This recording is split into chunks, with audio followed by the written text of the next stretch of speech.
Okay देखिए आज का टॉपिक है हमारा quantum features of spectra of one electron atoms. One electron atoms में हम यूजुअली हाइड्रोजन के बारे में ज़्यादा पढ़ते हैं, लेकिन बहुत सारे एटम्स जो हैं उन्हें हम वन इलेक्ट्रॉन बना सकते हैं, लेकिन फिर वो आयंस होंगे, एटम्स नहीं होंगे।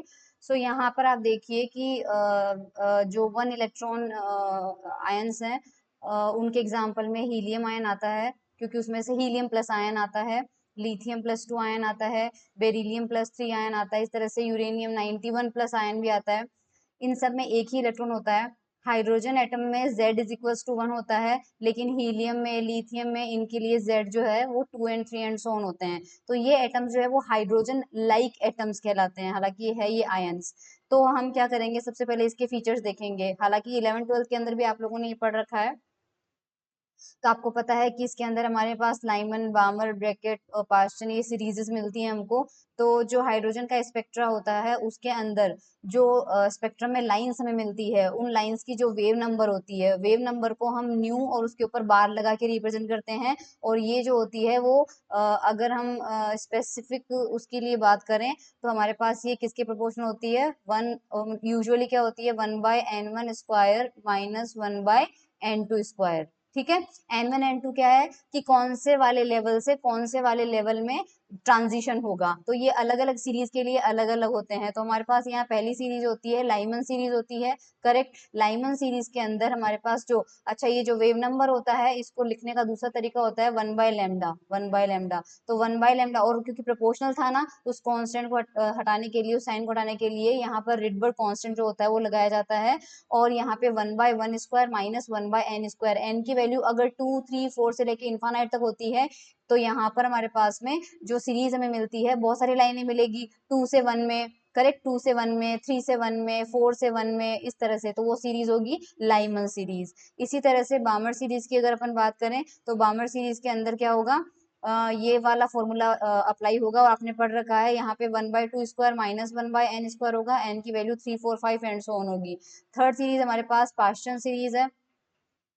पास्चन सीरीज के अंदर हमारे पास, हाँ, ये भी ध्यान रखना आपको कि कौन सी सीरीज जो आती है वो कौन से इलेक्ट्रोमैग्नेटिक स्पेक्ट्रम के कौन से पार्ट में आती है। तो ये जो लाइमन सीरीज होती है ये एक्सट्रीम अल्ट्रावायलेट में होती है, चरम बैंगनी रीजन में आती है। बामर सीरीज जो होती है वो विजिबल स्पेक्ट्रम में आती है, क्योंकि 1 मार्क का क्वेश्चन पूछा जा सकता है। जो पास्चन सीरीज होती है वो IR, इंफ्रारेड रीजन में आती है। इसका फॉर्मूला होता है 1/3² माइनस 1/n², तो n की वैल्यू 4 से स्टार्ट होगी।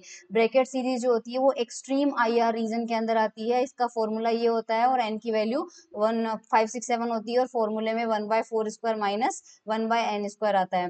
फंड सीरीज जो होती है वो भी एक्सट्रीम IR रीजन के अंदर आती है, और इसका फॉर्मूला होता है R 1/5² माइनस n², और n की वैल्यू जो होती है वो 6, 7, 8 एंड सो होती है। एनर्जी लेवल डायग्राम भी आपको एग्जाम में बनाने को पूछा जा सकता है, तो एनर्जी लेवल डायग्राम आप एक बार देख लीजिए, इस तरह से है। दिखाने के लिए मुझे इसको छोटा करना पड़ेगा। Yes, now you can see n=1 में, यहाँ पर देखो n=2 से ये वाली लाइन आ रही है, n=3 से ये वाली लाइन आ रही है, n=4 से ये वाली लाइन आ रही है, n=5 से वाली आ रही है, 6 से ये वाली आ रही है, 7 से ये वाली आ रही है, 8 से ये वाली आ रही है। सॉरी, आगे 5 तक तो बताया है, आगे इन्फिनिटी से बताया है इन्होंने, 5 के बाद में सीधे इन्फिनिटी पे चले गए। तो 5 तक तो बनाना है, उसके बाद इन्फिनिटी पे चले गए, यहाँ पे 5, 6, 7 नहीं है। तो ये 1 से ऊपर के में आएगी। बामर सीरीज में मिनिमम लेवल जो होगा, जहाँ पे आएगी वो n=2 होगा, तो n=2 से ऊपर वाले सारे काउंट होंगे, 3, 4, 5 इन्फिनिटी। और पास्चन सीरीज यहाँ पे है, ब्रैकेट सीरीज यहाँ पे है, फंड सीरीज यहाँ पे है। तो ये एनर्जी लेवल डायग्राम आपको याद रखना है।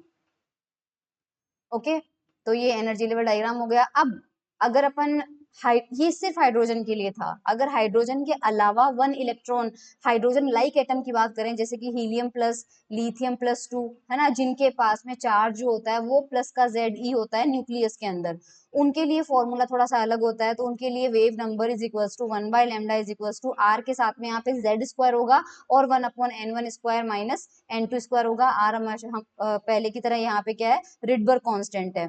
अब इसमें हमारे पास में, इसमें भी हमें कुछ सीरीजेस मिलेगी, और वो सीरीजेस देखो आपके पास में, अगर अपन एल्काली मेटल की बात करें, एल्काली मेटल्स के बारे में बात करें, तो एल्काली मेटल्स के अंदर हमारे पास क्या होता है, lithium, sodium, potassium, rubidium, caesium, ये सब होते हैं। इनके स्पेक्ट्रम को बोलते हैं एल्काली स्पेक्ट्रम। इनके अंदर जो सीरीज आती है, ध्यान रखना एल्काली के लिए है ये, सिर्फ एल्काली के लिए। तो इसके अंदर प्रिंसिपल सीरीज आती है सबसे पहले। प्रिंसिपल सीरीज में क्या होता है कि इलेक्ट्रॉन जो होता है वो पी ऑर्बिट से लेकर एस में ट्रांजिशन करता है, मतलब शुरुआत पी में ही होगी और पी से लेके वो एस में आ सकता है। जैसे कि मान लीजिए 3p में, 3p से वो 2s में आ गया, या 3p से वो 3s में आ गया, तो p से शुरू होगा लेकिन आएगा किस में, s में ही आएगा। तो यहाँ पर हमारे पास में इसकी जो फॉर्मूला होता है वो आपको ध्यान रखना है। Derivation is not important, derivation हमने उसमें भी नहीं किया था। इसका फॉर्मूला यहाँ पे ये होता है 1 प्लस म्यू एस का होल स्क्वायर और m प्लस म्यू पी। तो यहाँ पे ये जो म्यू एस और ये जो म्यू पी है ये तो ऑलरेडी डिफाइंड होते हैं, लेकिन यहाँ पे जो क्वांटम नंबर होता है वो m होता है। तो m के ऊपर कंडीशन होती है कि m ग्रेटर देन 2 होना चाहिए। इसी तरह शार्प सीरीज होती है, शार्प सीरीज का जो ट्रांजिशन होता है वो s जो है उससे p में ट्रांजिशन होता है। रिमेंबर ऊपर जो प्रिंसिपल सीरीज में p से s में गया था, अब जो शार्प सीरीज आ रही है वो s से p में आ रही है। तो ये 2 प्लस म्यू पी है, यहाँ m प्लस म्यू एस है और m यहाँ पे ग्रेटर देन 2 है। इसी तरह से थर्ड सीरीज होती है डिफ्यूज सीरीज। डिफ्यूज सीरीज में d से ट्रांजिशन होगा p में, d से ट्रांजिशन होगा p में होगा, तो 2 प्लस म्यू पी और m plus mu D, m जो है वो ग्रेटर देन इक्वल टू 3 होगा। इसके बाद फंडामेंटल सीरीज, या इसका दूसरा नाम है बर्गमान सीरीज। इसके अंदर हमारे पास f से d में होगा, तो f से d में ट्रांजिशन होगा। तो यहाँ पर 3 plus mu D, m plus mu F और m की value greater than equal to 4। ठीक है, तो यहाँ पर ये जो है mu S, mu P, mu D, mu F, ये इन सारी जो सीरीज है इनके लिए कैरेक्टरिस्टिक कांस्टेंट है। मैंने पहले ही कहा था कि ये प्री डिफाइन होते हैं। म्यू एस की वैल्यू म्यू पी से ज्यादा होती है, म्यू पी की वैल्यू म्यू डी से ज्यादा होती है, म्यू डी की वैल्यू म्यू एफ से ज्यादा होती है, एम की मिनिमम वैल्यू 2 होती है। इनके अंदर कुछ विशेषताएं होती है कि सारी सीरीज के जो वेव नंबर होते हैं वो क्वांटम कैरेक्टरिस्टिक रखते हैं, और जो हमारे पास ये स्फुट और अस्फुट सीरीज होती है इनकी जो लिमिट्स होती है वो इक्वल होती है। खैर ये विशेषताएं आपके पास नहीं आएंगी, बस सीरीज के बारे में आएगा। सो ये हमारे पास क्वांटम फीचर्स थे spectrum of one electron atoms और हाइड्रोजन लाइक एटम्स। ठीक है।